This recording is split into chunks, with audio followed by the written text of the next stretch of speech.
हो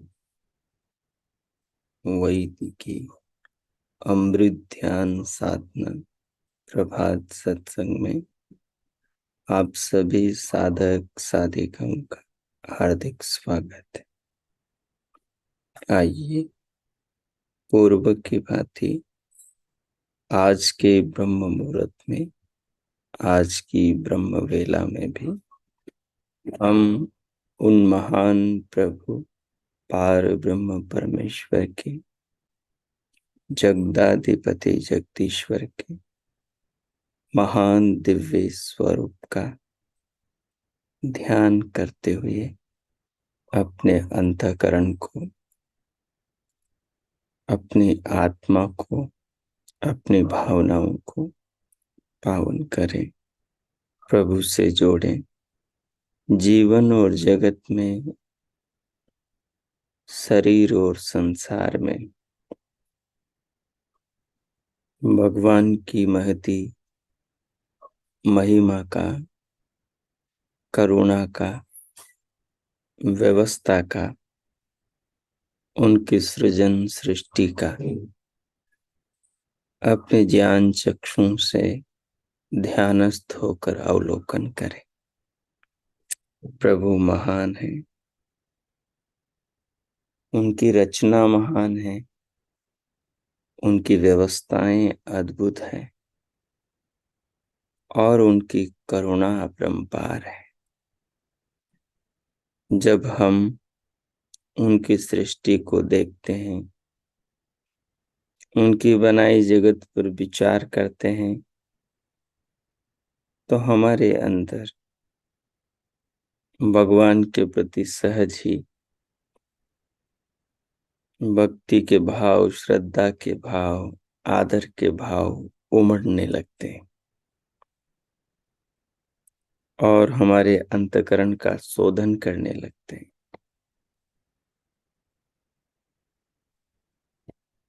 ये पावन ज्ञान के संस्कार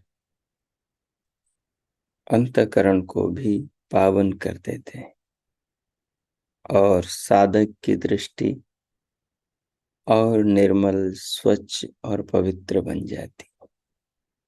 सो आइए, जिस आसन पर आलती पालती में आप बैठे हैं उसे व्यवस्थित कर लें।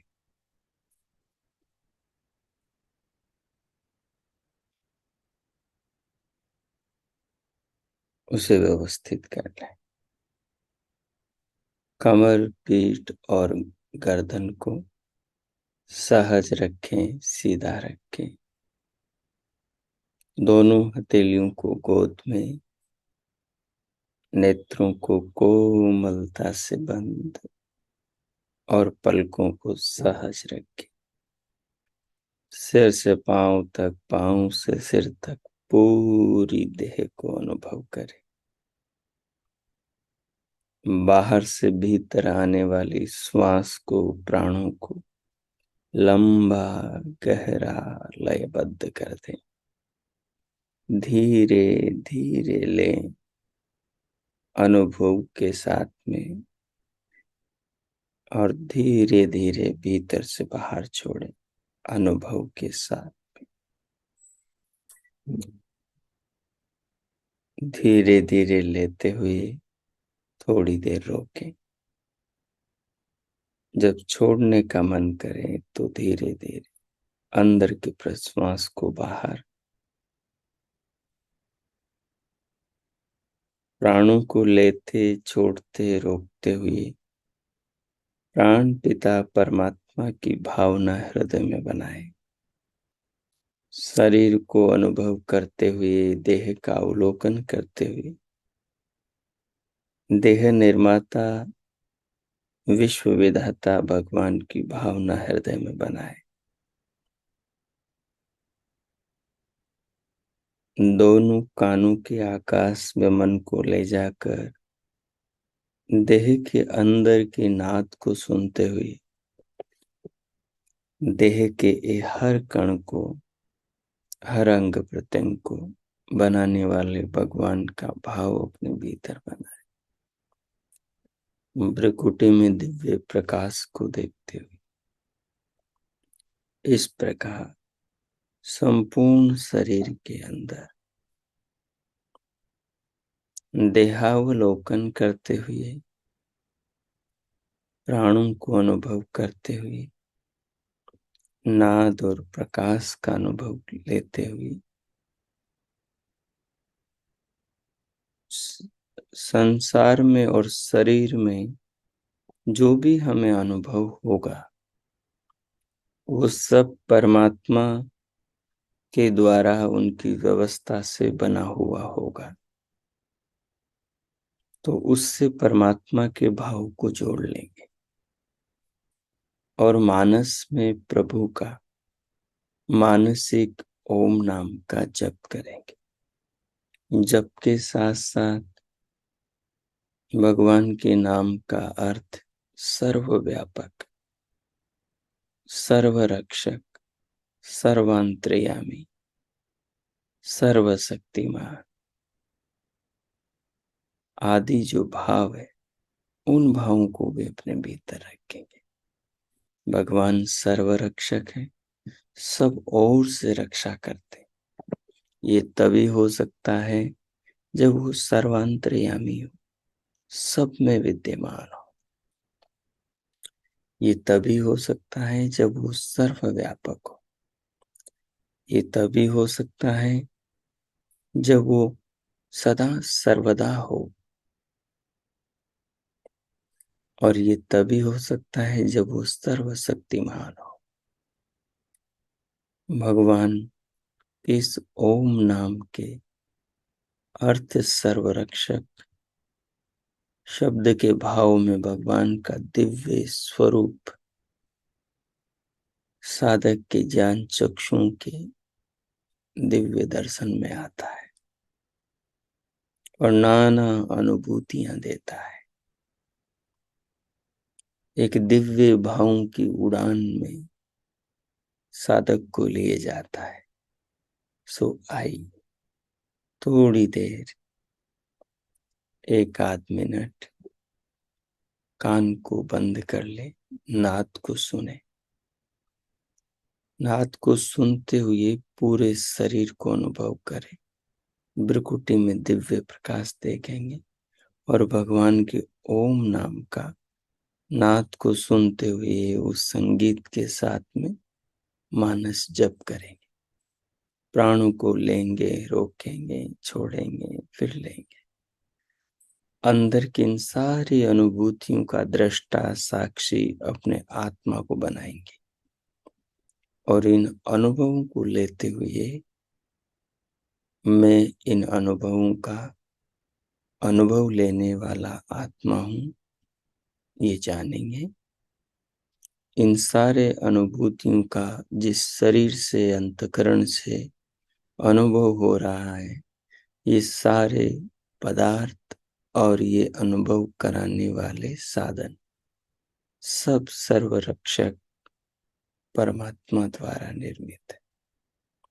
इस प्रकार से प्रभु की महिमाओं के अवलोकन में और उनकी कृपाओं के प्रति आभार अर्पण करने में ध्यान के आरंभ के इन पावन क्षणों का सदुपयोग करें। मैं मौन होता हूं, 5 मिनट आप ये प्रयोग करेंगे। ओ कीजिए।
ओ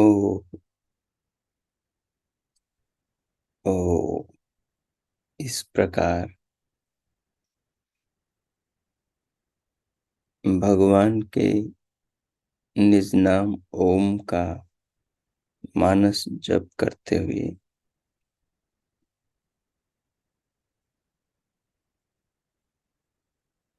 दिव्य नाथ सुनते, दिव्य प्रकाश देखते हुए जीवन में भगवान की कृपाओं का, भगवान के द्वारा निर्मित नाना वस्तुओं का साक्षात ध्यानस्थ होकर अनुभव करते हुए शरीर का, नाद का, प्रकाश का, प्राणों का और संसार में समस्त सृष्टि का, अनंत पदार्थों का जो भगवान के प्रति आस्था भाव बने, प्रभु नाम स्मरण से उनके नाम के अर्थ सर्वरक्षक शब्द का जो संसार में ध्यानस्थ होकर मूर्त स्वरूप को देखा, महसूस किया कि प्रभु किस प्रकार से सदैव हमारी रक्षा कर रहे हैं। इन सब पावन भावों को हृदय में रखते हुए अब इसके आगे भगवान के वायु स्वरूप का ध्यान करेंगे। पीछे हमने प्रभु के अग्नि स्वरूप का ध्यान किया था। वेद में भगवान के अग्नि स्वरूप का सुंदर वर्णन है, जिसका ध्यान हमने पीछे किया। फिर हमने आदित्य स्वरूप का ध्यान किया। आज हम वायु स्वरूप का ध्यान करें। प्रभु वायु रूप है, प्राण स्वरूप है, प्राणों के प्राण है। समस्त प्राणियों के जीवन की रक्षा वही प्राण स्वरूप भगवान कर रहे हैं। प्राणों के आधार के रूप में, प्राणों के प्राण के रूप में, प्राणियों के जीवन रक्षा के मूल आधार होने के कारण भगवान हमारे सबके प्राण आधार है। उनके इस प्राण स्वरूप का ध्यान करें। शरीर में 10 प्राण हैं। सृष्टि में सर्वत्र प्राण तत्व वो समस्त पदार्थ हैं जिनसे प्राणी के जीवन की रक्षा होती। उनका स्मरण करें। उनके उपयोग से किस तरह हमारा जीवन हरा भरा होता है, उस पर ध्यानमय चिंतन करें और भगवान के प्रति आस्था, श्रद्धा, भक्ति भाव से स्वयं को भर लें, अंतकरण को पावन करें। इन पावन संस्कारों से स्वयं को, अपनी सूक्ष्म देह को संस्कारित करें। ओम कीजिए। अगले 5 मिनट प्रभु के वायु स्वरूप पर ध्यान करेंगे। यजुर्वेद में आता है, वायुर्नीलम अमृतम मथेदम भस्मांतम शरीरम ओम कृतो स्मर किल्बे स्मर कृतम स्मर। वे जो परमात्मा है, वे वायु के समान अदृश्यमान, अदृश्यमान वायु जैसे न दिखाई देता हुआ समस्त प्राणियों के जीवन का आधार है। ऐसे ही वो प्रभु न दिखाई देते हुए समस्त प्राणियों के आधार है, समस्त पदार्थों के आधार है।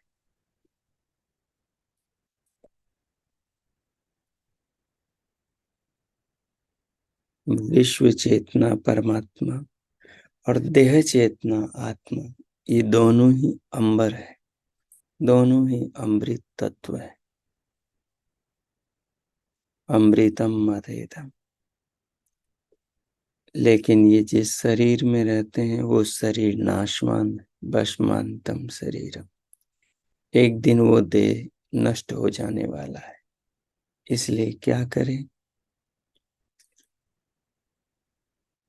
ओम कृतो स्मर।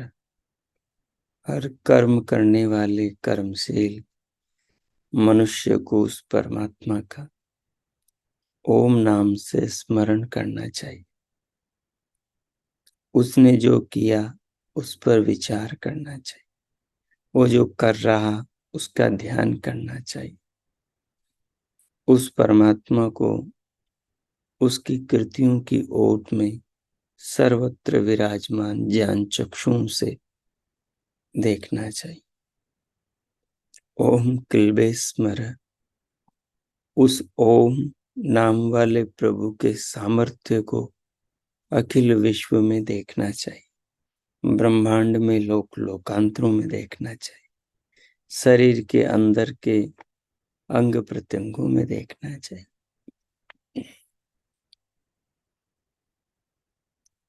ओम कृतम स्मर। और जो हमने किया उस प्रभु ने हमारे लिए किया, और जो हमने कर्म किए उन सब पर विचार करना चाहिए। हमने जो जीवन में बुरे कर्म किए, पाप अपराध किए, उनको जानकर उनके शमन, उनके नाश का प्रयत्न करना चाहिए। आगे ऐसे कर्म न हो, अच्छे हो, शुक्ल हो, पवित्र हो, निष्काम हो, योग युक्त हो, लोक कल्याण के भाव से युक्त हो, ऐसे प्रयास करने चाहिए। और तो ये तब हो सकता है जब हम भगवान के कर्मों को देखें। ओम कृतम स्मर। ओम के किए कार्यों को, उसके उपकारों को स्मरण करें, अपने किए कर्मों को स्मरण करें। इस प्रकार अगले 5-7 मिनट वायु स्वरूप प्रभु का ध्यान करें। ओम कीजिए।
ओ,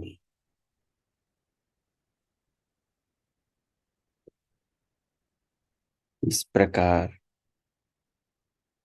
वायु स्वरूप प्रभु का ध्यान करते हुए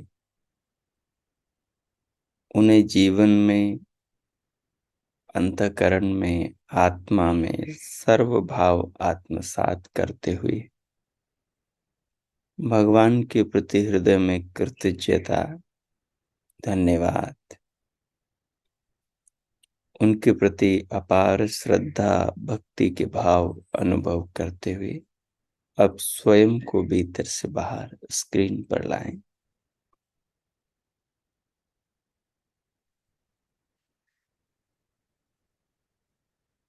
दोनों हथेलियों का घर्षण करें, मुखमंडल पर स्पर्श करें, उंगलियों के मध्य से पलकें खोलते हुए भीतर से बाहर स्क्रीन पर आ जाए।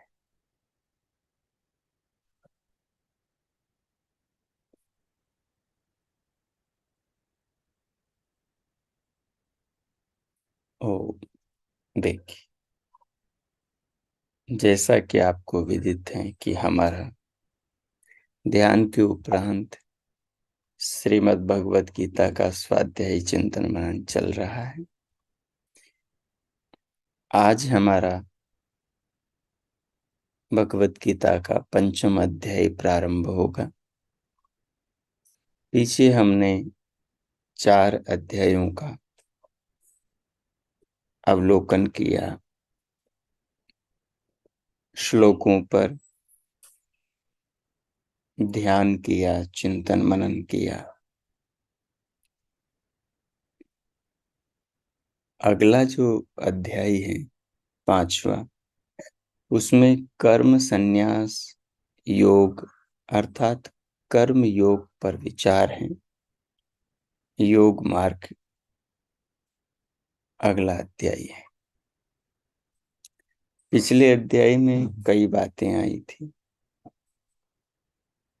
अगले अध्याय में भी बहुत कुछ विशेष हैं, विशेष करके साधना से जुड़े हुए साधकों के लिए। पिछले अध्याय में ज्ञान योग और कर्म संन्यास योग, इन दोनों की प्रशंसा की गई है। योग अर्थात मार्ग, कर्म संन्यास का अर्थ है योग का, कर्मों का त्याग देना।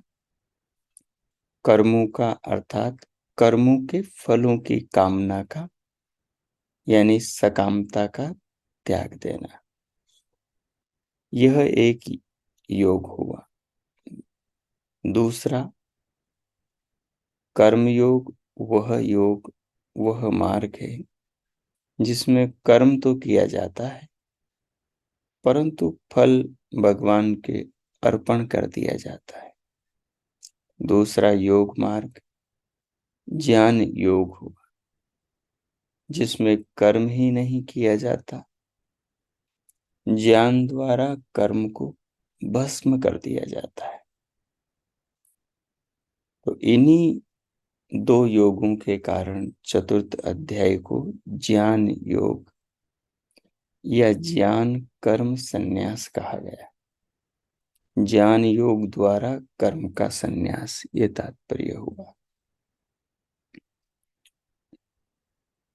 अर्थात छोड़ देना। संन्यास का अर्थ होता है छोड़ देना। किसको छोड़ देना? कर्म करते हुए भी कर्म योग द्वारा, निष्कामता द्वारा कर्म फल का संन्यास, त्याग करना, छोड़ देना अभिप्राय है।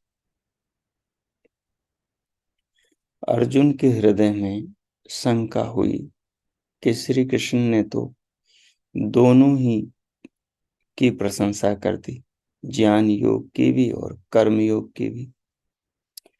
प्रश्न यह है कि इन दोनों में से श्रेष्ठतर कौन सा मार्ग है? ज्ञान योग का मार्ग है या कर्म योग का मार्ग है? तो हम व्यवहारिक रूप में देखें तो दोनों ही मार्ग श्रेष्ठ हैं। लेकिन विकल्प दोनों में ही नहीं है कि व्यक्ति एक को अपना ले और दूसरे को छोड़ दे।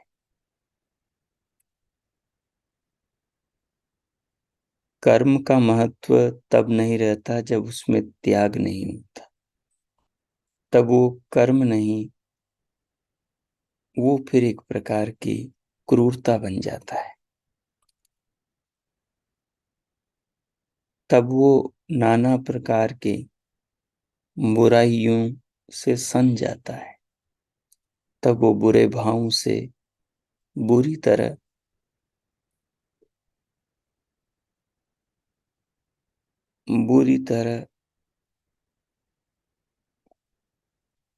दुर्गंधित हो जाता है, या यूं कहें कि वो कर्म दुर्गंधता को प्राप्त हो जाता है। राग, द्वेष, काम, क्रोध, लोभ, मोह, छल, कपट, सारे अवगुणों का भंडार वो कर्म तब बन जाता है जब वो त्याग के भाव को छोड़ देता है। तो त्याग के बिना कर्म मनुष्य के पतन का कारण बनता है। इसलिए वहां पिछले अध्याय में कर्म योगी बनने की बात कही, कर्म से संन्यास लेने की बात नहीं कही, कर्म को छोड़ देने की बात नहीं कही। कर्म की जो भावना है, जो फल है, उस फल के त्याग करने की बात कही कि फल को त्याग करके जो कर्म करता है, अपने कर्तव्य पथ पर चलता है, अपने कर्तव्य का पालन करता है, वो सच में त्यागी हैं, तपस्वी हैं, योगी हैं। दूसरा मार्ग बताया योग का।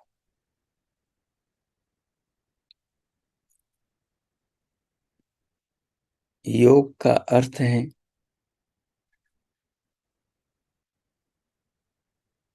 अपने आप को परमात्मा से जोड़कर परमात्मा के आदेशों को ही जीवन में जीना। संसार में रहते हुए संसार से अलिप्त रहना, संसार को अपना उद्देश्य न बनाकर अपने ही आत्मा को, परमात्मा की प्राप्ति को ही उद्देश्य बनाकर त्याग पूर्वक कर्म करना ही योग का मार्ग है। योग का अलग और कर्म का अलग मार्ग है, ऐसा नहीं। बिना कर्म के योग नहीं सफल हो सकता और बिना योग के कर्म नहीं सफल हो सकता। मानव की आत्मा को उसके कल्याण के परम शिखर पर बिना कर्म के योग नहीं पहुंचा सकता, और योग के बिना कर्म वहां पहुंच भी नहीं सकता, क्योंकि योग से ही कर्म के अंदर त्याग आता है। योग से ही कर्म के अंदर अलगाव आता है। योग से ही कर्म के अंदर विशेष दृष्टिकोण उत्पन्न होता है, जिसके अंदर समस्त अवगुण शांत हो जाते हैं, समस्त दोष विलीन हो जाते हैं। योग अर्थात वो दृष्टिकोण जिससे व्यक्ति कर्म करते हुए कर्म के फलों में लिप्त न हो, कर्म की वासना से लिप्त न हो, कर्म की वासना से दुर्गंधित न हो। ऐसा व्यक्ति जो ज्ञान योग से युक्त होकर अपने कर्तव्य पथ पर चलता है, वो ज्ञान योगी, कर्म योगी कहलाता है। तो ऐसा हमने पिछले चतुर्थ अध्याय में पढ़ा, और उसके साथ साथ उसमें और भी बहुत सारी चीजें आई थी। कर्म, अकर्म और विकर्म का उपदेश विशेष करके आया था, जो अपने आप में बड़ा ही अद्भुत था कि व्यक्ति को ध्यान रखना चाहिए कि उसका कर्म कभी अकर्म न बने, विकर्म न बने। जो कर्तव्य कर्म है उसी को कर्म कहते हैं। जो कर्तव्य कर्म को न करना है, उसको त्याग देना है, उसको अकर्म कहते हैं। और जो कर्तव्य कर्म के विपरीत कर्म करना है, कि कर्तव्य तो है अपनी संतानों के पालन का, कर्तव्य तो है धर्म के पालन का, कर्तव्य तो है वेद पढ़ने का, तदनुसार जीवन जीने का, कर्तव्य तो है आत्मा को जानकर परमात्मा को पाकर मुक्त होने का। ये कर्तव्य है। कर्तव्य तो है अपने पुरुषार्थ से ही धनार्जन करके अपने जीवन का पालन पोषण करने का। और इस कर्तव्य को छोड़कर व्यक्ति विपरीत कर्म करे, अपने अधीनस्थ जो स्वजन हैं उनका निर्माण न करें, उनका भरण पोषण न करें, कर्तव्यों का त्याग कर दे, तो फिर ये विकर्म है। वेद पढ़ना कर्तव्य है, न पढ़ें विकर्म है। धर्म का पालन करना कर्तव्य है, अधर्म पर चले ये कर्तव्य के विपरीत कर्म है। तो विपरीत कर्म ही विकर्म है और कर्म को न करने का नाम ही अकर्म है। जो व्यक्ति कर्म में अकर्म और विकर्म को देख लेता है कि कहाँ मेरे कर्म में त्रुटि है, उसे सुधार लेता है। योगेश्वर श्री कृष्ण कहते हैं ऐसे लोग बड़े बिरले होते हैं, अपवाद होते हैं, जो अपने कर्मों में अकर्म और विकर्म को देख लेते हैं। जो अपने विकर्म में कर्म अकर्म को देखते हैं और अपने अकर्म में भी कर्म को विकर्म को देख लेते हैं, ये लोग दुर्लभ होते हैं। और यही समस्याओं के ऊपर समाधान के सूत्रों का निर्माण करते हैं। इसलिए चतुर्थ अध्याय में बहुत सारी जीवन के सामाजिक, आध्यात्मिक, पारिवारिक निर्माण की महत्वपूर्ण बातें आई। अब आगे पंचम अध्याय है। पंचम अध्याय में इस प्रकार से संकेत किया है। अध्याय के आरंभ की कुछ भूमिका के रूप में पंक्तियां हैं। चतुर्थ अध्याय में कर्म योग की ज्ञानाकारता कथन करके, अर्थात कर्मण्य कर्म यह पश्येत अकर्मणि च कर्म यह, यानी कर्म में जो अकर्म को देखता है, अकर्मणि च कर्म, और अकर्म में जो कर्म को देखता है, यस्य सर्वे समारंभा काम संकल्प वर्जिता त्यक्त्वा कर्म फलासंगम नित्य तृप्तो निराश्रय इत्यादि श्लोकों में वर्णन किया कि कर्म को निष्कामता से करता हुआ पुरुष कर्मों में प्रवृत्त हुआ भी अकर्ता ही है।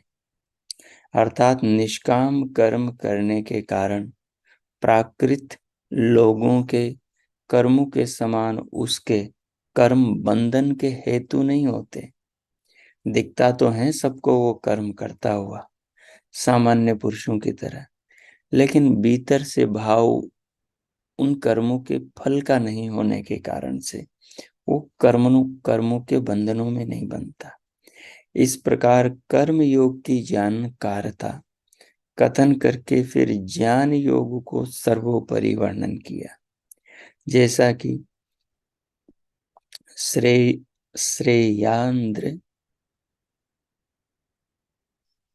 श्रेयान द्रव्ये मया यज्ञात ज्ञान यज्ञ परम तपः नहि ज्ञानेन सदृशं पवित्रम इह विद्यते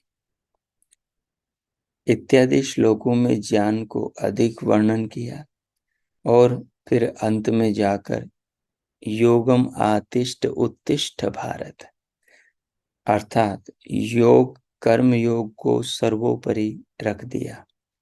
इसलिए यह संदेह उत्पन्न हुआ कि कर्म योग बड़ा है व ज्ञान योग। इस संदेह की निवृत्ति के लिए अगला 5वां अध्याय आरंभ होता है। अर्जुन ये प्रश्न करेगा और इस प्रश्न पर भगवान श्री कृष्ण अपना मार्गदर्शन देंगे। तो इस प्रकार 5वें अध्याय के प्रथम श्लोक से हम चिंतन आरंभ करेंगे। पहला श्लोक आज मैं पढ़ता हूँ, उसके बाद द्वितीय श्लोक से कल हम पाठ करेंगे। संन्यासम कर्मणाम कृष्ण पुनर्योगम च संससि यच्छ्रेय एतयोरेकं तन्मे ब्रूहि सुनिश्चितम्। अर्जुन कह रहा है, संन्यासम कर्मणाम कृष्ण पुनः योगम च शंससि यच्छ्रेयः एतयोः एकम तन्मे ब्रूहि सुनिश्चितम्। हे श्री कृष्ण, तुम कर्मों के त्याग की प्रशंसा करते और फिर योग की प्रशंसा करते हो। इन दोनों में से एक जो श्रेष्ठ है तत् वह मेरे लिए निश्चित करके ब्रूहि कहो। ज्ञान में से और कर्म में से दोनों में से कौन सा योग श्रेष्ठ है, मुझे उसका उपदेश करो। आप दोनों की प्रशंसा कर रहे हैं, इस कारण मैं भ्रमित हो रहा हूं। तो श्री कृष्ण के समाधान को हम अगले पाठ में पढ़ेंगे। आज के पाठ को इतना ही रखेंगे। जो आपने सुना है उसे आत्मसात करें, भगवान का धन्यवाद करें, अपने संकल्पों को मजबूत करें, फिर हम शांति पाठ करें। ओम कीजिए।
हो हो इस प्रकार श्लोक के भावों को आत्मसात करते हुए, प्रभु का धन्यवाद करते हुए और अपने संकल्पों को और मजबूत करते हुए अब हम शांति पाठ करेंगे। ओ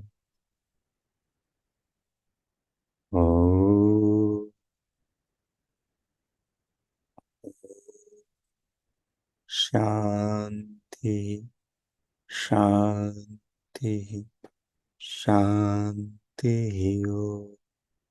ओ आज का आप सबका दिन शुभ हो, मंगलमय हो। प्रभु सब पर मंगल करे, सब पर अपनी कृपा करे, सबके लिए बहुत बहुत मंगल कामनाएं। बहुत बहुत शुभकामनाएं। इति ओम शांति।